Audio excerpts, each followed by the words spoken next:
Salam, selamat pagi Bapak Ibu Saudara-saudara. Mari kita mengawali hari ini dengan membaca dan merenungkan firman Tuhan. Mari kita berdoa. Pujian, hormat, dan syukur kami naikkan kepada Engkau Tuhan pemelihara kehidupan kami. Urapi hati dan pikiran kami, berikanlah kami hikmat untuk membaca dan merenungkan firman-Mu. Di dalam nama Tuhan Yesus Kristus kami berdoa. Amin.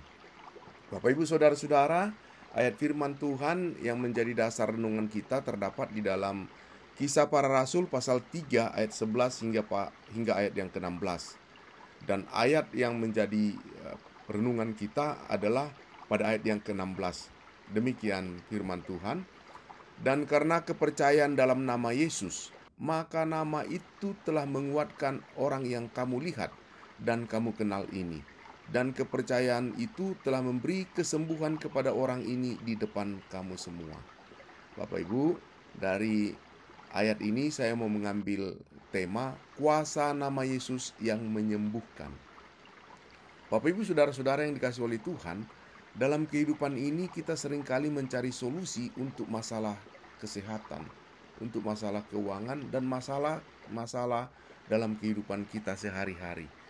Dunia ini menawarkan banyak jalan untuk penyembuhan atau untuk penyelesaian solusi. Namun sebagai orang percaya, kita tahu bahwa hanya ada satu nama yang memiliki kuasa untuk menyembuhkan dan untuk memberikan perubahan yang sejati, yaitu nama Yesus Kristus. Kisah Para Rasul pasal 3 ayat 11-16, kita melihat bagaimana nama Yesus membawa mujizat besar bagi seorang yang lumpuh sejak lahir.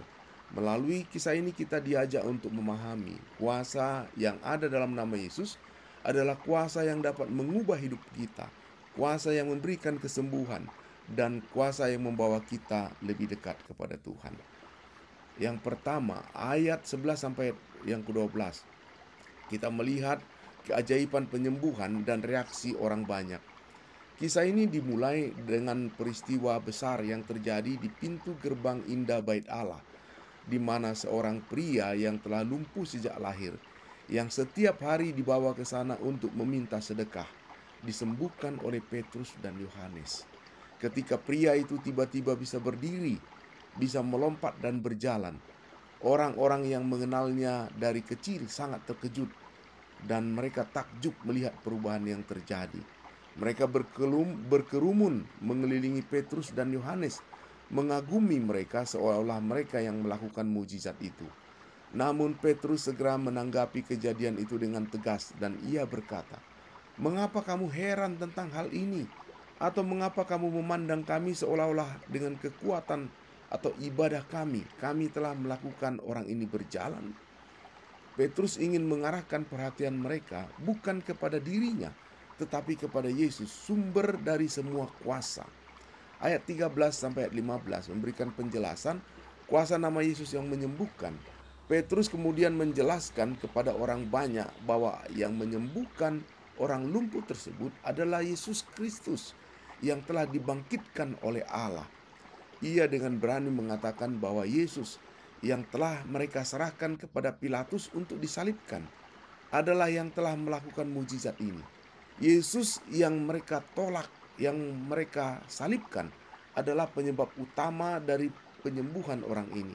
Dengan kata lain, Petrus menekankan bahwa mujizat tersebut bukan karena usaha atau bukan karena kekuatan manusia, tetapi karena kuasa nama Yesus. Petrus juga menegaskan bahwa orang banyak tidak mengetahui siapa Yesus yang sejati.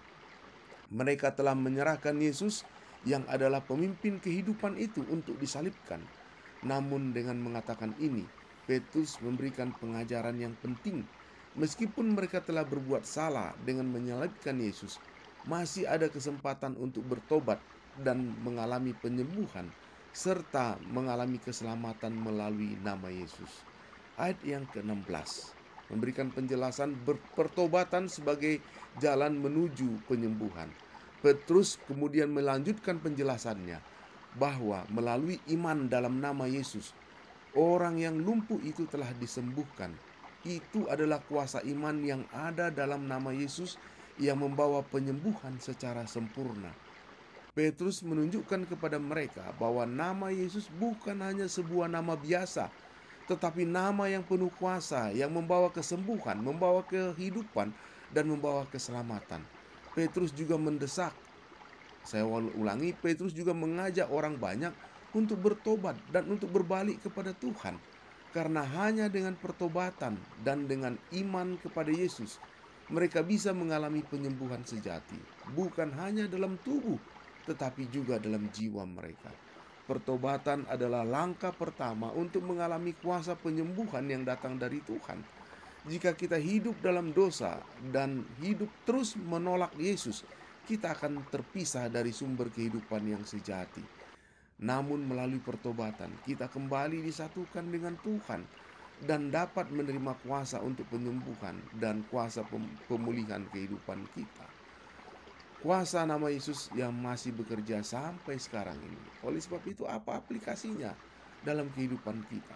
Bapak Ibu Saudara-saudara, kisah ini bukan hanya sebuah peristiwa yang terjadi ribuan tahun yang lalu, tetapi juga memiliki makna yang sangat relevan bagi kehidupan kita saat ini.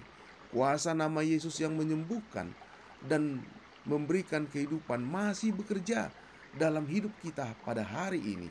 Tidak hanya dalam hal kesehatan fisik, tetapi juga dalam hal rohani dan dalam hal hubungan kita dengan Tuhan.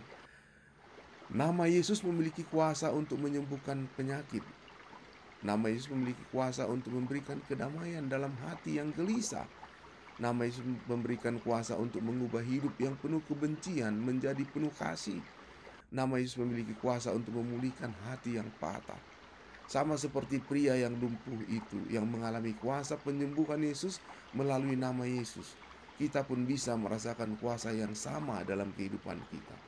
Tetapi kuasa itu hanya dapat kita alami melalui iman yang teguh dan melalui pertobatan yang tulus. Ketika kita meletakkan segala pergumulan hidup kita, meletakkan segala sakit hati kita dan permasalahan kita kepada Yesus, serta mengakui bahwa hanya Dia, Yesus Kristus, yang dapat menyembuhkan dan dapat memberikan kehidupan, maka kita akan mengalami mukjizat dari Tuhan. Sebagai penutup, Bapak Ibu Saudara-saudara yang dikasihi oleh Tuhan, melalui kisah ini kita diajak untuk melihat bahwa tidak ada yang mustahil bagi Tuhan. Nama Yesus memiliki kuasa yang luar biasa untuk menyembuhkan. Nama Yesus memiliki kuasa yang luar biasa untuk mengubah hidup kita. Namun kita harus datang kepadanya dengan iman yang percaya, dengan hati yang siap untuk bertobat. Jangan ragu menyerahkan segala permasalahan hidupmu dan menyerahkan segala penyakit kita kepada Tuhan. Karena hanya melalui nama Yesus kita bisa mendapatkan keselamatan dan kita bisa mendapatkan kesembuhan yang sejati. Mari kita percaya dan mari kita menyadari bahwa kuasa nama Yesus tidak terbatas oleh waktu, tetapi melalui iman kita bisa mengalami perubahan yang nyata dalam kehidupan kita. Demikian firman Tuhan. Bapak Ibu, mari kita berdoa. Tuhan Yesus, kami bersyukur karena kami mengetahui bahwa dalam nama Yesus ada kuasa yang menyembuhkan dan kuasa memulihkan. Kami menyerahkan segala pergumulan, segala sakit hati, dan segala permasalahan kami ke dalam tangan-Mu. Kami percaya bahwa Engkau dapat melakukan mukjizat dalam hidup kami. Kami datang kepadamu dengan hati yang terbuka, siap untuk bertobat dan menerima kuasa penyembuhan yang datang dari Tuhan. Terima kasih Tuhan, karena Engkau adalah sumber kehidupan dan sumber penyembuhan kami. Dalam nama Yesus Kristus kami berdoa. Amin. Bapak Ibu, demikian renungan harian. Selamat bertugas, selamat bekerja, selamat melakukan aktivitas pada hari ini. Tetap bersemangat dalam hidup. Tuhan Yesus memberkati kita. Amin.